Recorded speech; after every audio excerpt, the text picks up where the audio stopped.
appreciate the fact that we were called back here to help explain how this came to be. So I guess we'll start with, we grew up uptown where Town Fair Tire was, where that old house in T-Ticket was with the rest of our family. We lived upstairs. And when my father and mother bought the house just on the other side of these 30, 40-foot arborvitaes, he bought this piece of property for $3,200 and didn't know how he was going to pay for it. At that time he was making, I think it was a big deal to be making $2 an hour in the local 4 operators union. These trees, they were in a nursery where the Walmart is now. My father and I transplanted a half a dozen or a dozen of these. I was 6 years old, handing him buckets of water out of a 55-gallon truck.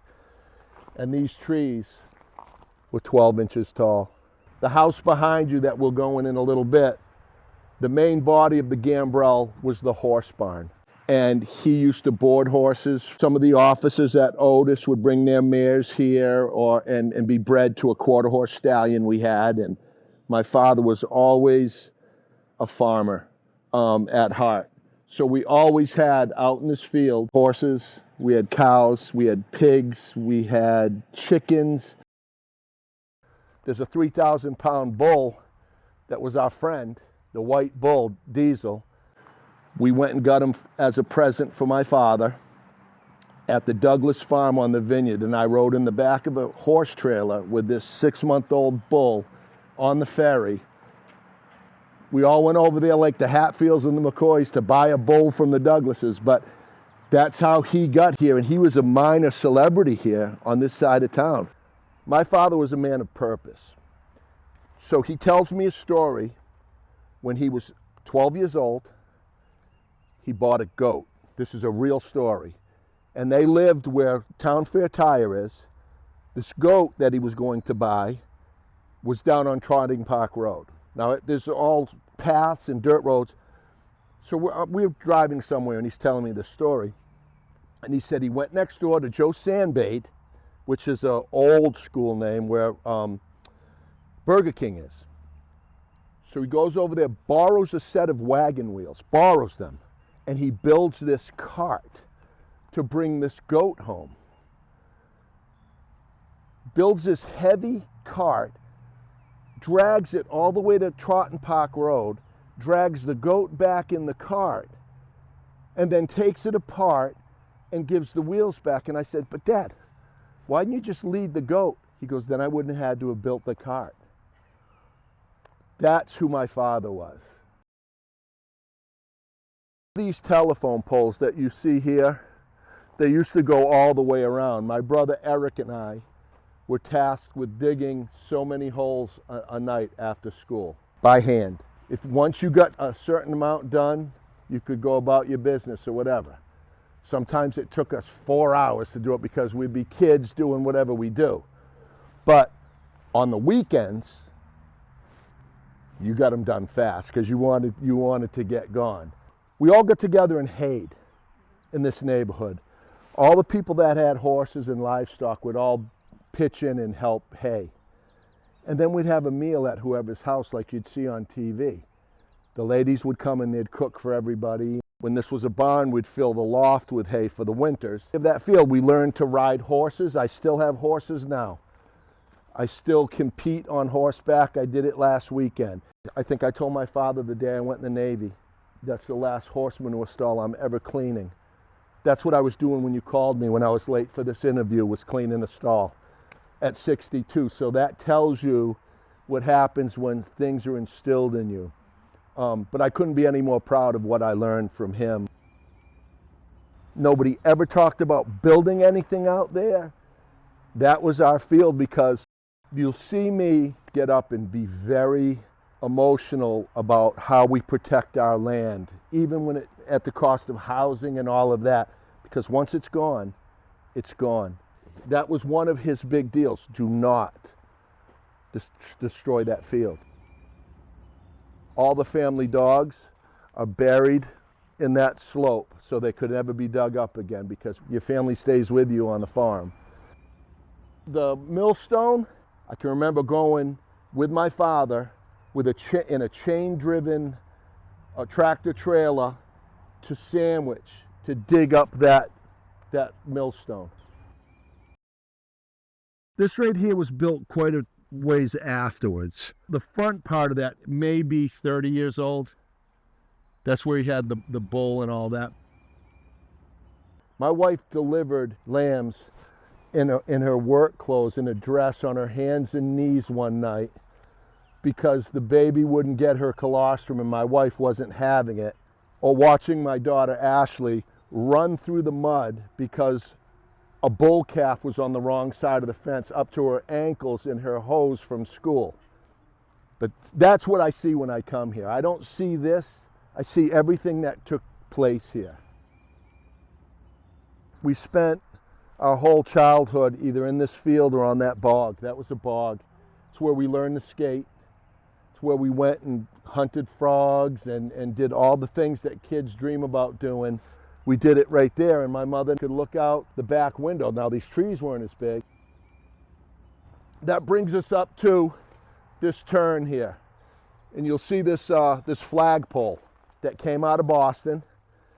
He brought it home. He loved it. Steve Rabisa and Gary Rabisa, who were old-time masons in Falmouth, they built the base for it, and they put it up. My father is very, very patriotic, so you never saw anything without a huge flag on it, or red, white, and blue, and he was an Army veteran. My father was 50 when they turned this barn into a house. All his friends, his Mason friends, Andy Dufresne, a long-time name in Falmouth, helped share this dream of his. What they did is they dug a cellar under the barn. They supported the structure. They dug a cellar under it and put a foundation under it so they could put the mechanicals in. Set it back down, did all the brickwork, and then started adding the ancillary structures, the breezeway, the garage, and the garage on the right. You've got 1, 2, 3, 4, 5 bays in that one structure. He made the most out of what little there was. He did his own mechanic work for the most part. He taught himself to weld, carpenter, all of it. These huge beams started to arrive. They came from, I don't know what the correct terminology is for it, but it was the Taunton Insane Asylum. When they demoed that, he bought all of those big timbers. Cost him $600 in just the sanding belts to prepare those. That's a lot of money back then. Of course, the lantern came from Boston, and you see these chain fall. We actually, before we got an electric lift to put hay in, we would put a rope through that and hook a rope and have to chain fall bales of hay up into the, so that was, we used that. My Uncle Walter painted these Canadian geese, and he let him go wild in it. Not wild, but he said, you fit the room. This was a lamp post out of Boston that he retrofitted. It's got a screw in it, and wanted it to look like a street lamp from the city in the country. All the hangers that you see, he built all of those. So he would fit a beam, figure that out, go out, build what he needed to do that, and go in and fit a beam. So sometimes we'd get 2 beams set in a weekend. Now, Andy Dufresne and I helped with a lot of the sheetrock. My father screamed at us the whole time because we weren't doing it right or whatever. And him and Andy, they were great friends. And I learned politics, good, bad, or indifferent, at the kitchen table, listening to those guys talk town politics. Right?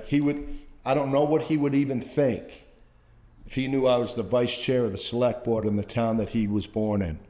Our quarter horse stallion that we had for 20 years, this was his stall right here.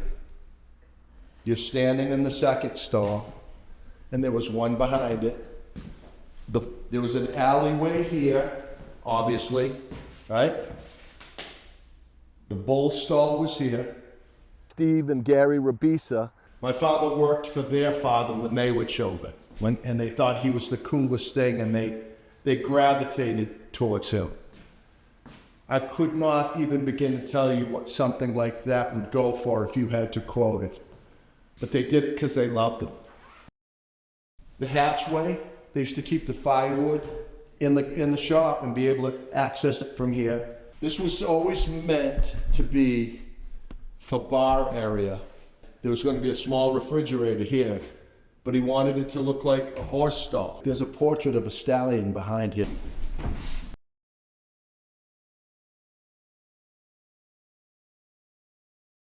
That's the ring that went in the bull's nose.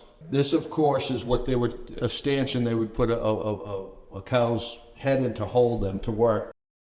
In order to build this bar area, this was going to be hooked with running water. And in order to fit this and make sure it fit, he cut this soapstone sink down and refitted it like a craftsman that he was.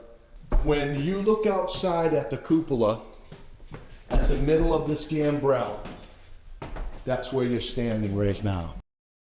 This was never used, but it's real, and it was for effect. Because what's more cozy than sitting outside your bedroom on the landing? There was a couch there.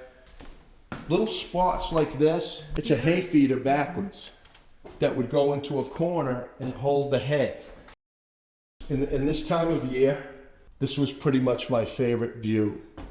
Out this window, hard to clean. We used to sleep up here when we were children and have sleepovers in the hayloft, right here, where we're standing, and bring goodies. We would come up here, we would climb that ladder that used to be in the back, and we would come up here and tell ghost stories. These pegs were hand cut and put in and sanded. He cut every one of these dowels for these floors. My brothers are very proud of what we did as a family. On his deathbed, this is what he thought, his life's work, what's going to happen to it. And that's the assurances we had to make as his sons. And that's why we're having this conversation, and you are in charge of his legacy too. And we couldn't be more appreciative of that.